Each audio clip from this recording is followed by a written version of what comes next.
Your engine probably isn't wearing out because it's old. It's wearing out because of three little numbers on a bottle that almost nobody reads, and there's a real chance the wrong set of them is sitting in your engine right at this moment. After 22 years of tearing down motors that died years before their time, I can tell you the oil grade is one of the quietest killers I see, and the unsettling part is how completely normal everything looks while it's happening. Here's the truth: the quick lube counter will never volunteer. Thicker oil is not safer oil, and pouring in the wrong weight to feel protected is one of the fastest ways to grind an engine down from the inside. Stick with me, and I'll show you exactly what 0W-20, 5W-30, and 5W-40 actually do, which one your engine was built for, and how to make sure the right one goes in at your very next oil change. Let's start with what those numbers even mean, because the whole problem begins with people treating them as interchangeable. The first number, the one with the W, stands for winter, and it tells you how easily the oil flows when the engine is cold, which is the exact moment most of your engine's wear actually happens.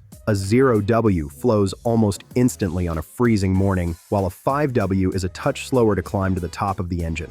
The second number tells you how thick the oil stays once everything is hot and running, up around 212 degrees. A 20 stays thin and slippery, a 30 is noticeably thicker, and a 40 is thicker still. So 0W-20, 5W-30, and 5W-40 are three genuinely different oils, each engineered for a different kind of engine with different internal clearances. A modern engine built for 0W-20 has oil passages and bearing gaps measured in thousandths of an inch, sized so a thin oil can race through them. A bigger or higher output engine that calls for 5W-40 runs hotter and wider, and it needs that heavier oil to hold a protective film where the thin stuff would be squeezed right out. Here's where it goes wrong. People grab whatever's on sale, or they let a shop top off a 0W-20 engine with leftover 5W-30, or worst of all, they deliberately step up to a thicker grade because somewhere they heard thicker means more protection. Every one of those choices puts an oil in the engine that the engine was never designed to run. Here's what the quick lube down the street has no reason to tell you. Their whole operation runs on speed and on stocking a few common grades in bulk. If your engine takes something they don't keep on the rack, the quiet temptation is to pour in the closest thing they have and wave you out the door, because a car that leaves running looks exactly like a car that left with the right oil. The damage never shows up on the drive home. It shows up 2 years later as a tired, rattling engine that nobody thinks to connect back to 100 oil changes of the wrong weight. And that belief that thicker oil protects better is one of the most expensive myths in the entire car world. Manufacturers spent millions matching one specific viscosity to your engine's tolerances, its oil pump, even its variable valve timing, which on a lot of modern engines uses the oil itself as hydraulic fluid to swing the cams. Feed that system oil that's too thick, and the timing actuators can't move the way they're built to. The engineers already chose the safest oil for your motor, and it's printed right there on the cap. Second-guessing them with a heavier grade isn't an upgrade, it's a gamble with your own engine.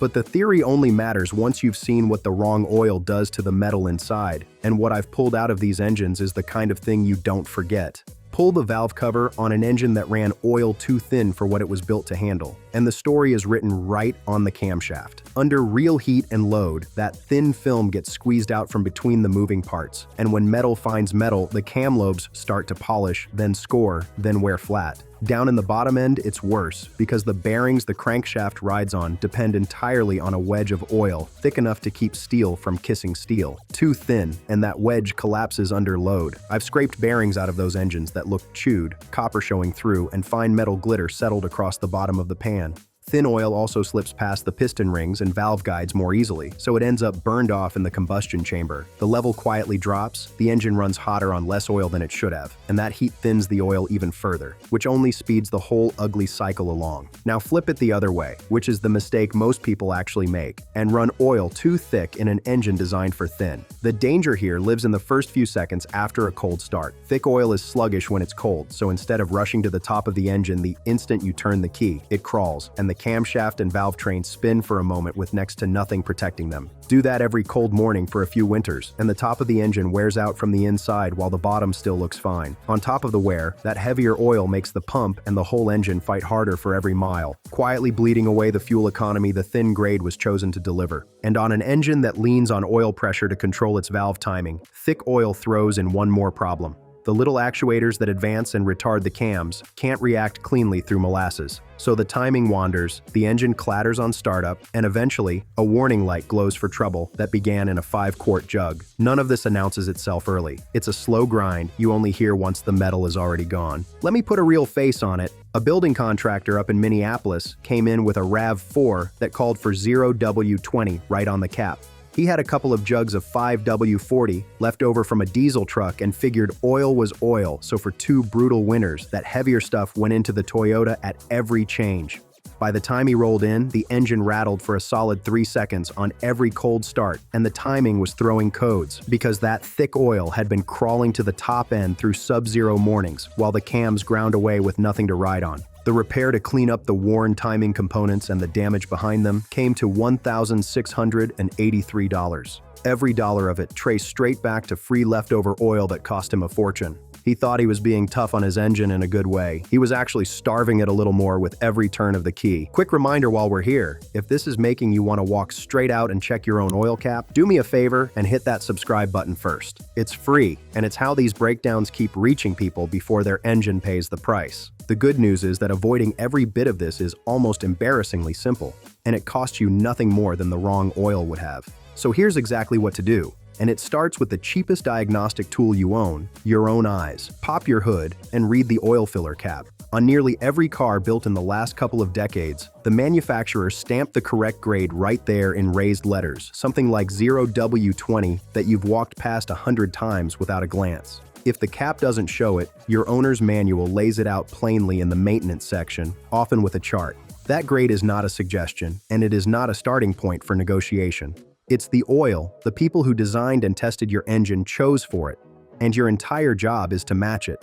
Then match it exactly. If the cap says 0W-20, you put in 0W-20, not 5W-30 because it was a few dollars cheaper, and not 5W-40 because somebody at work swears heavier oil is better once a car has miles on it. None of these 3 grades is a villain on its own. A 5W-40 is exactly right for the engine engineered around it, and dead wrong for the one that wanted 0W-20. The villain is never the oil itself, it's dropping the wrong one of the 3 into an engine built for a different one. There is one honest wrinkle, and that's climate. Some manufacturers print a small temperature chart that allows a second grade under specific conditions, permitting a slightly different weight if you live somewhere brutally hot or genuinely Arctic. If your manual hands you that range, you're free to use it within those lines. If it gives you one grade and nothing else, you hold to that grade and you do not freelance. Now pay close attention to whoever actually changes your oil, because this is where most wrong oil mistakes are born. If a shop does the job, tell them the exact grade out loud before they so much as open the hood. And when they hand you the receipt, check that the little sticker on your windshield lists the weight you asked for. They are not all careful, and the busy ones reach for whatever bulk barrel is closest. If your engine calls for full synthetic, and nearly every thin oil engine does, make sure synthetic is what goes in, because conventional oil in the wrong viscosity is 2 mistakes packed into one jug. Done properly, with the correct full synthetic grade, an oil change runs you somewhere around $68 at most shops. And here's the part that should make this easy. The right jug sits on the very same shelf as the wrong one for the very same price. If your car has real miles on it and those high mileage oils are calling to you, that's perfectly fine. Just buy the high mileage version in your correct grade. They make 0W-20 and 5W-30 high mileage blends with seal conditioners already built in. Reaching for a thicker weight is not the same as reaching for the right oil for an aging engine, no matter how many times you've heard otherwise. And one more habit worth building, especially the day you buy a used car. Do a single oil change right away with the exact grade on the cap, no matter what the seller tells you is already in there. You have no idea what the previous owner poured in over the years, and starting fresh with the correct weight is the cheapest insurance you will ever buy for that engine. And if reading your cap just told you the wrong weight is sitting in there right now, don't wait for your normal interval to fix it. Drain it and refill with the correct grade as soon as you reasonably can, because every cold start on the wrong oil is quietly adding where you can never get back. One early change is cheap, while years of the wrong oil are what empty empty wallets. One thing you genuinely don't need to agonize over is the brand on the bottle.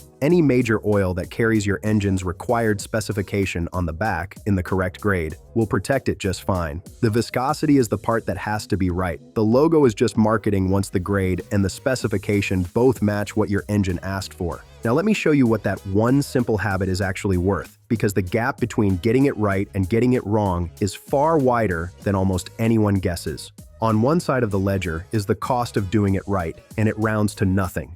The correct oil costs the same as the wrong oil, lives on the same shelf, and goes in on the exact schedule you already keep. Getting it perfectly right asks you for about 5 seconds of reading and not $1 extra over what you were going to spend anyway. On the other side sits everything the wrong grade quietly builds toward.